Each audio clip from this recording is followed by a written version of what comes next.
My wife, who's 41, recently reconnected with her ex-boyfriend and former co-writer John, who's 36. And to be honest, it's made me a little anxious. Let me set the stage a bit. My wife and I are the kind of couple that's probably a bit too open about our past, including our previous relationships and partners. She's my second wife. My first marriage ended badly because my ex-wife was unfaithful. We share a son, while my current wife has a daughter from her own previous marriage. We've been together for 5 years now, and our blended family has generally been getting along well enough. We've always been upfront about our past, maybe even to a fault. Her first husband, well, he was a serial cheater, a musician who made a habit of sleeping around with women he met at his gigs. My wife stumbled upon his emails one day and discovered that he wasn't just cheating with a few women. He was juggling 5 affairs at once and had even gotten one of these women pregnant.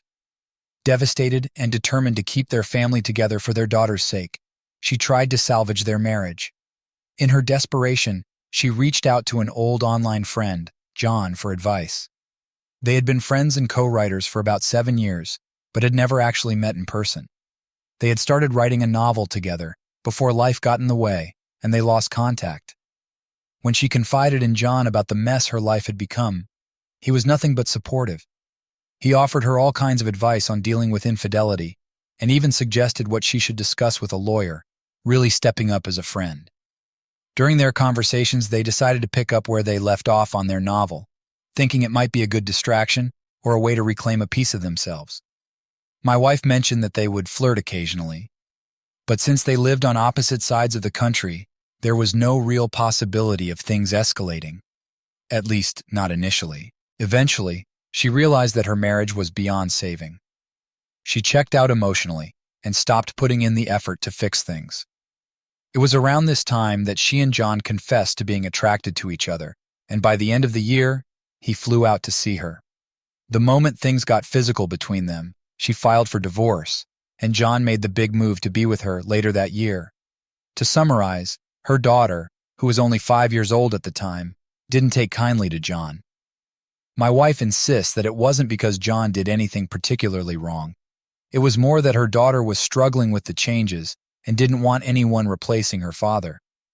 John tried to fit into this new role, but my wife ended up telling him they needed to take a break, not just because of her daughter's feelings, but also because John had a tendency to be a bit crass and rough around the edges.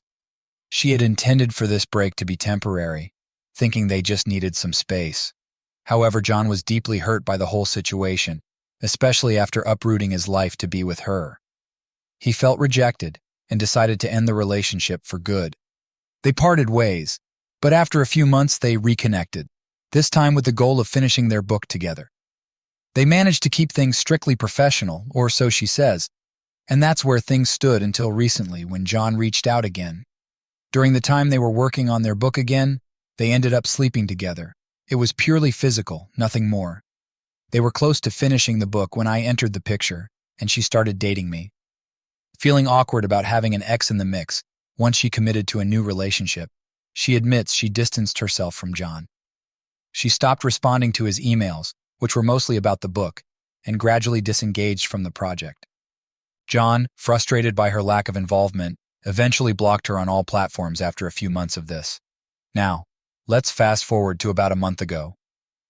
Out of nowhere, after 4 or 5 years of no contact, John messaged her. He shared that he had contracted COVID and nearly died, which was a huge wake-up call for him.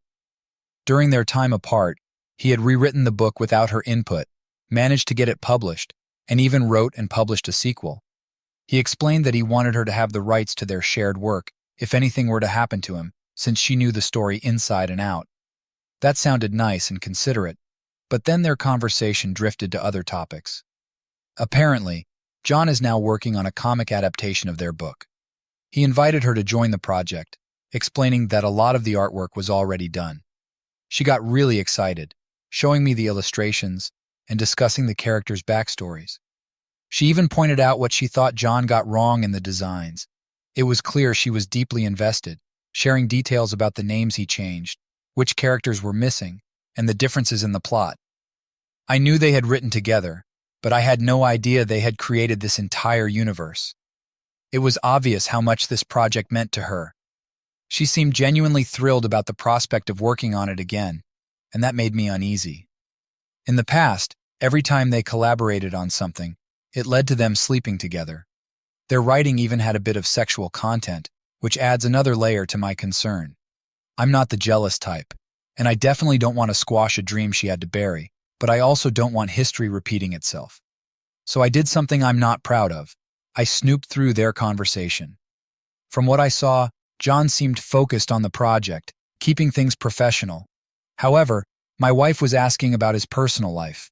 Not in a flirty way, but she did ask if he was seeing anyone. When he said no, mentioning that he is too busy and finds relationships to be a distraction, she told him he should get back out there, joking that celibacy doesn't suit him.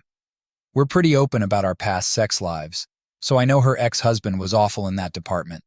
Once when she was drunk, she even said about John, "Don't let a great fuck convince you it'll be a great relationship." So what the hell do I do now? I know her ex-husband emotionally wrecked her, and that's why she cheated. But the fact remains, she did cheat, and it was with this guy.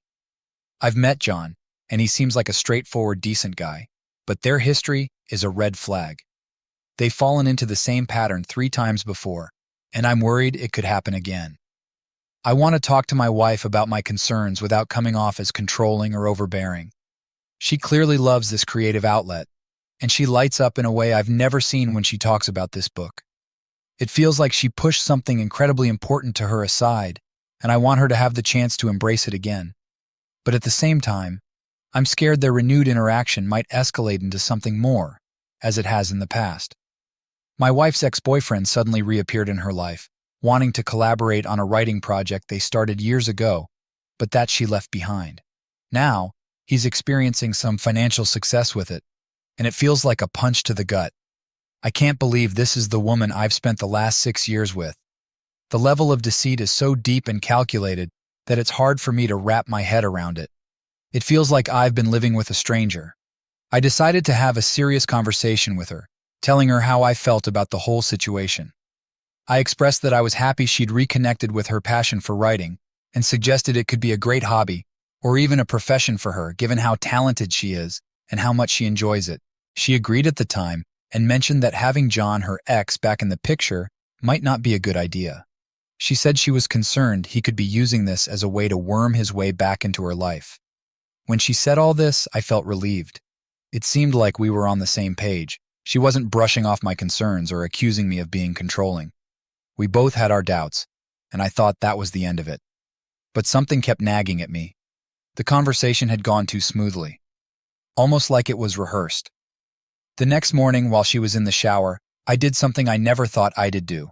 I checked her phone. His number was still in there, but all their messages were deleted. 3 days ago, the messages were still there.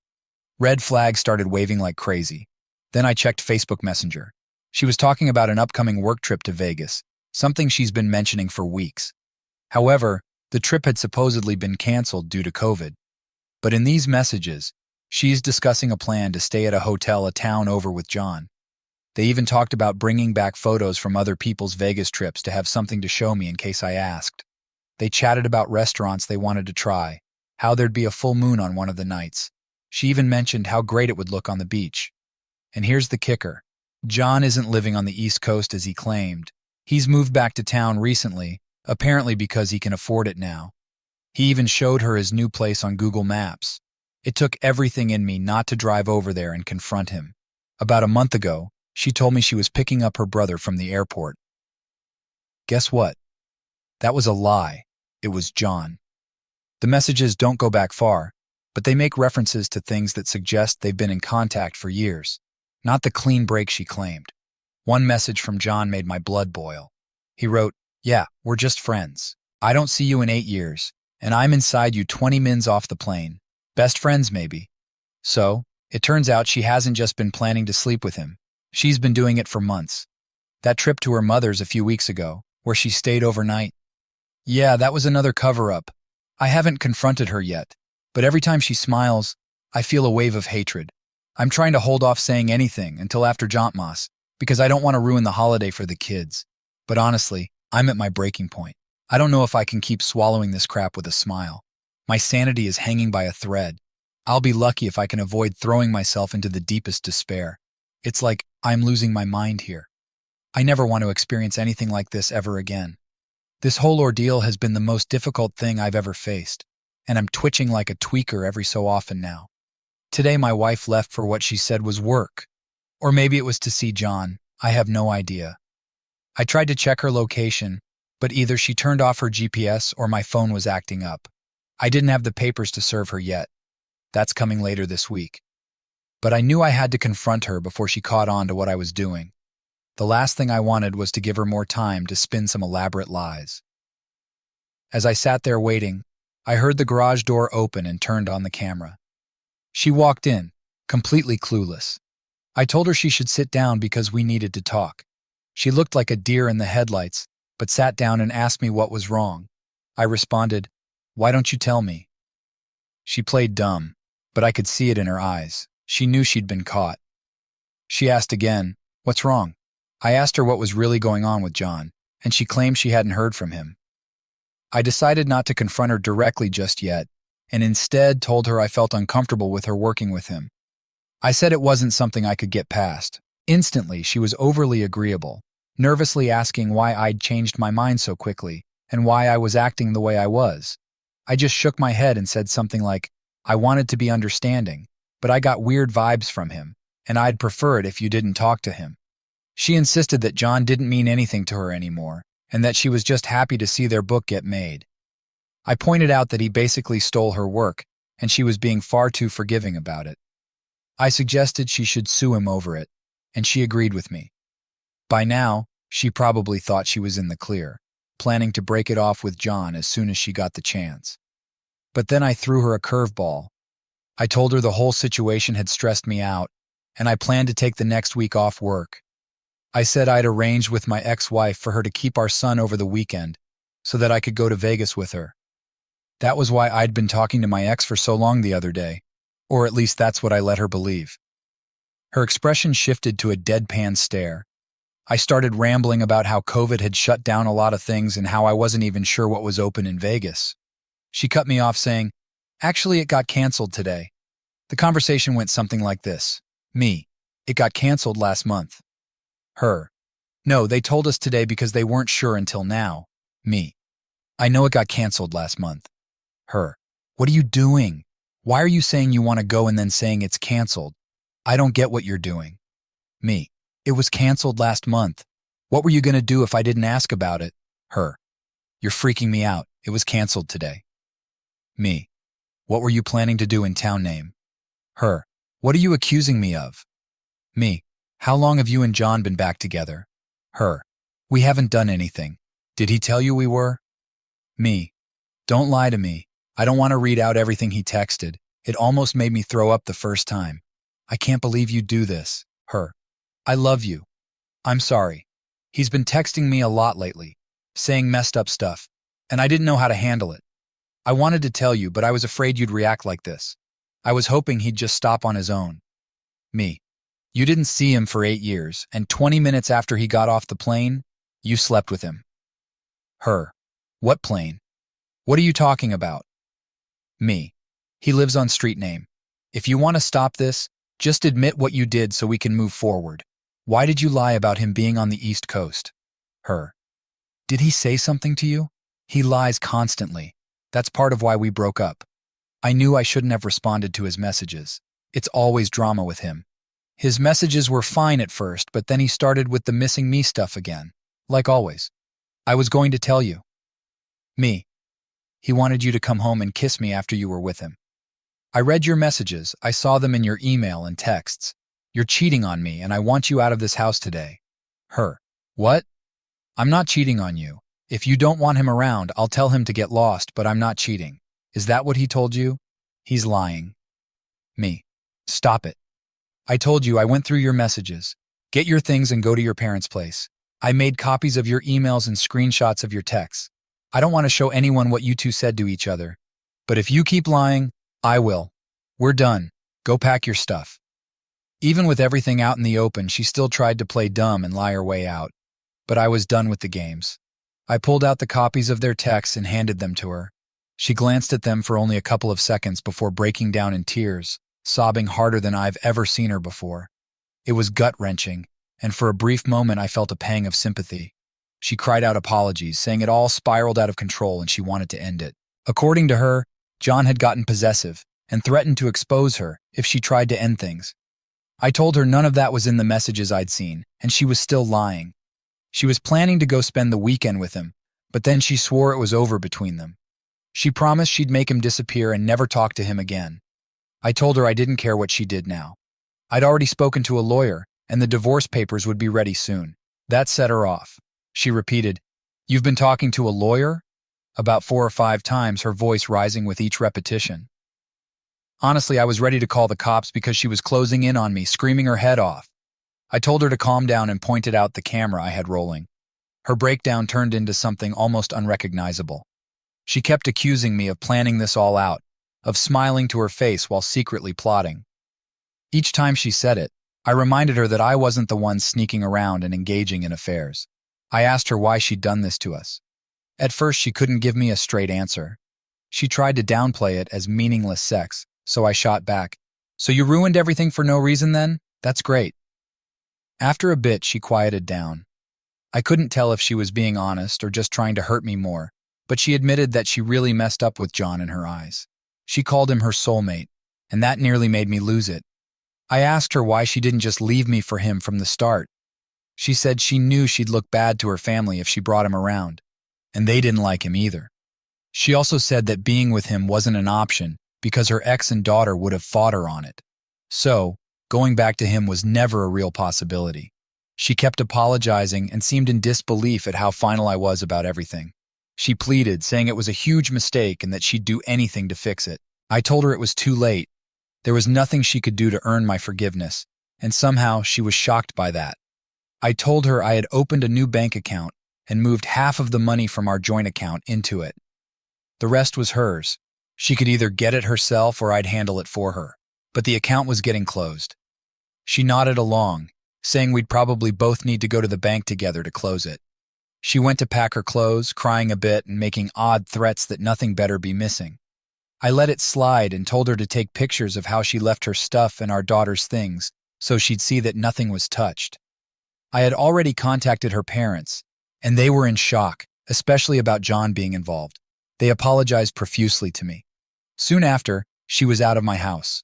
The next day, my soon-to-be ex hit my phone with a flood of "I love you" and "I'm sorry, we can fix this" texts. I was so tempted to throw my phone away, but my ex-wife had my son, and I needed it in case of an emergency or changes in plans. So I just responded by sending her screenshots of the worst parts of their conversation without adding anything of my own. My ex-wife came back with my son and brought dinner from my favorite Chinese place. I didn't go into detail with my son, but when he asked outright if she had cheated, I told him he was right, without further elaboration. They stayed for a while before heading back home. I've been wandering around the house trying to keep it together. It's been a couple of days since I started writing this, and now I'm off to the gym and then to meet with my lawyer. This whole situation is dragging on, and I could type forever trying to keep up with the updates. Her ex-husband is coming by to collect his daughter's things, and I'll explain to him as best as I can that if she ever needs me, I'm just a phone call away. I'm also contemplating telling him that she was cheating on him with John. As she mentioned, he doesn't know. But I'm not sure it would accomplish anything. Anyway, this first battle is over, and it seems like I'm winning as much as one can in these circumstances. Part of me wants to confront John, but I know it would be a waste of time and energy. It's better to focus on work, the gym, and finding some way to thank my ex-wife for being an absolute MVP during all this. That's all I've got for now. I've mostly gone no contact with my soon-to-be ex-wife STBX. Initially, I tried communicating through my lawyer for any substantial issues that required discussion. However, that felt too much like I was avoiding direct confrontation, even though it was the sensible approach. So I decided to handle things myself and spoke with her directly a few times. If you've been following the lengthy comment threads from my previous posts, you already know much of what was discussed, but I'll recap here as if this is the first time you're hearing it. The STBX was all over the place regarding John. At times, she would refer to him as her soulmate, the one that got away, and other times she'd paint him as a predator who wouldn't leave her alone. Her fluctuating stories made it hard to keep track of the truth. Most of our family and friends have heard my side of the story now, and given the detailed account I provided in my lengthy Facebook post, they have mostly taken my side. There was little room for sympathy toward her given the evidence I presented. She's currently staying with her parents, and I'm in the house we acquired many years before we met, so that's not an issue in the divorce. In a bizarre twist, John, the affair partner, decided to write me a long, rambling letter. For reasons only he knows, the letter was filled with accusations and excuses. He claimed that she had been trying to repair their relationship when I allegedly stole her from him. He even said, "I've loved her for X amount of years, so don't post stuff online about how I'm a cheat." Reading his letter made me see red. I wanted to do him serious physical harm, but I managed to restrain myself. The whole thing felt like a pathetic attempt to shift the blame and justify his actions. Life in the house has been incredibly lonely since she and my stepdaughter moved out. Her room remains empty, and I can't bring myself to touch it. Just seeing the door closed, knowing that it's empty, brings a wave of sadness. I haven't been able to figure out what to do with it yet. My stepdaughter, who has a good relationship with her biological father, spends time with him and has been staying with her grandparents. I take her out once a week for bike rides or to grab a meal. I asked her if she felt comfortable eating at my house, and she broke down in tears. She adores her grandparents, but is having a tough time adjusting to life with them full-time. Her father has reached out to me a few times, inviting me over for a beer. We've had several conversations about our mutual ex and John. I think I mentioned in the comments on my last post, but it's worth repeating. He knew about the cheating all along. It's a small comfort to know that someone else was aware of the truth and understands the depth of the betrayal. In the midst of all this, I'm trying to focus on moving forward. The emptiness of the house and the stark reminder of what was lost are hard to ignore, but I'm doing my best to find solace and stay grounded. I continue to process everything, one day at a time, and to focus on maintaining some semblance of normalcy in my life. That's all I have for now. I've been spending a lot more time with my son and my ex-wife lately.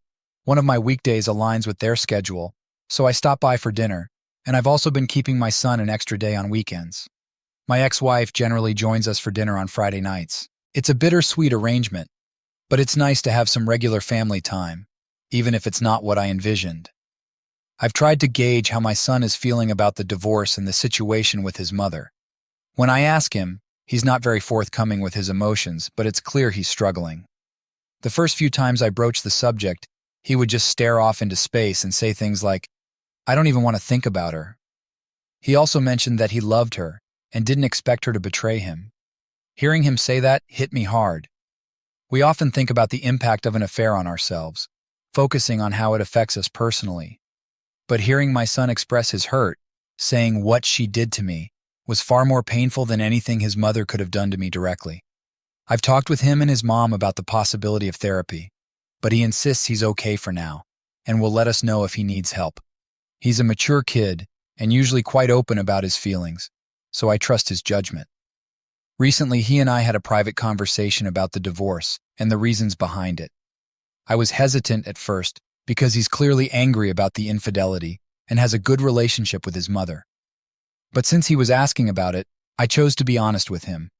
I told him that while his mother's actions hurt me deeply, they were a poor choice, not a reflection of my worth. I assured him that I've moved past it, though it took time. As for my ex-wife, she's been incredibly supportive throughout this ordeal.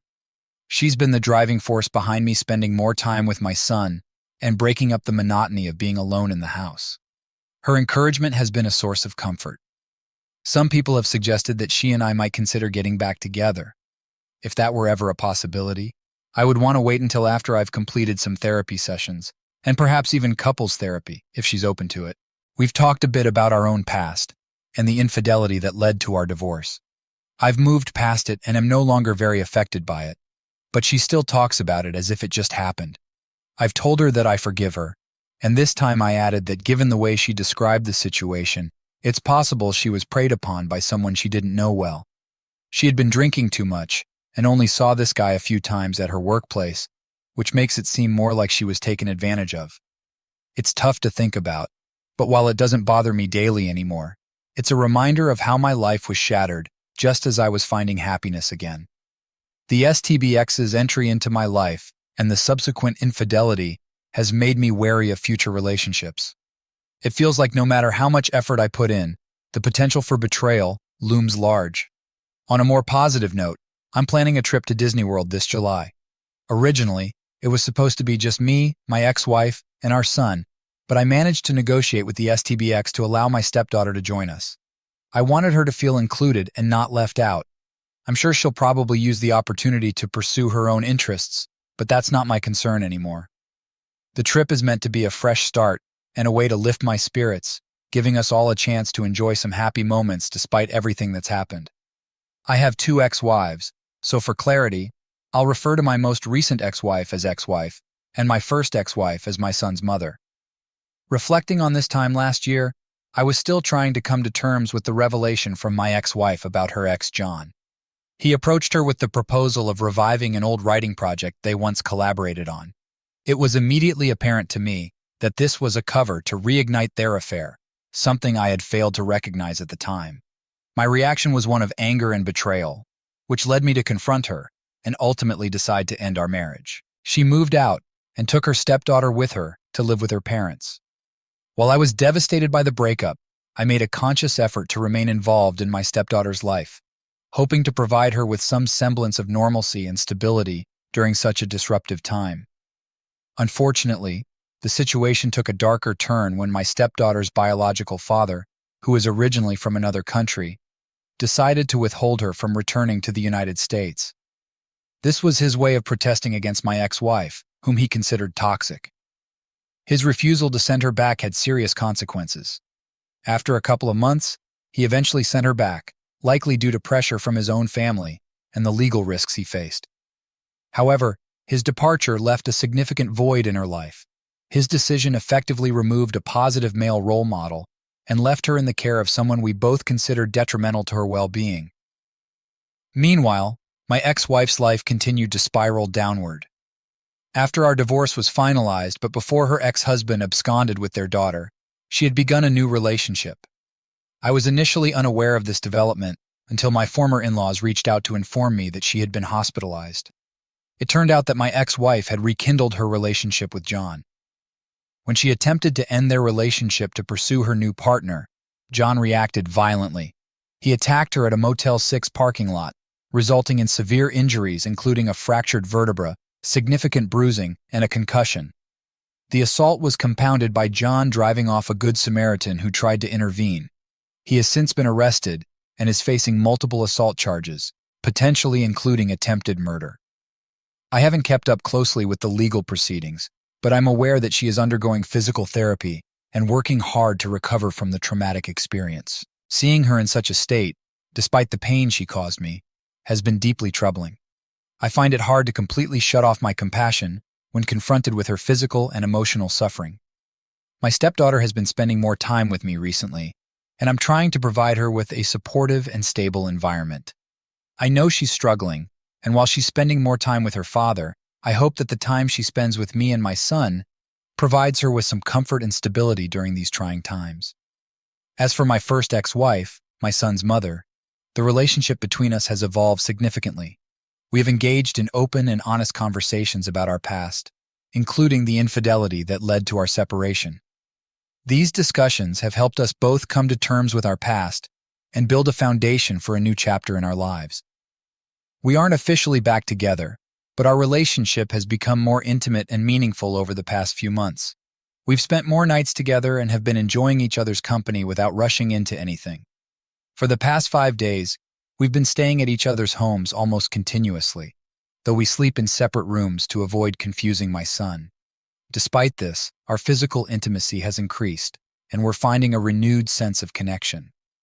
We're both taking things slowly and allowing our relationship to develop naturally. The focus is on rediscovering each other and building a new foundation without the pressure of committing to a specific outcome. For now, this approach seems to be working well for both of us, and we're finding comfort and companionship in each other's presence. The journey has been fraught with emotional highs and lows, and navigating these complexities has been challenging. However, I'm hopeful about the future as we continue to rebuild our lives. The time we're spending together is giving us both a chance to heal and reestablish our bond.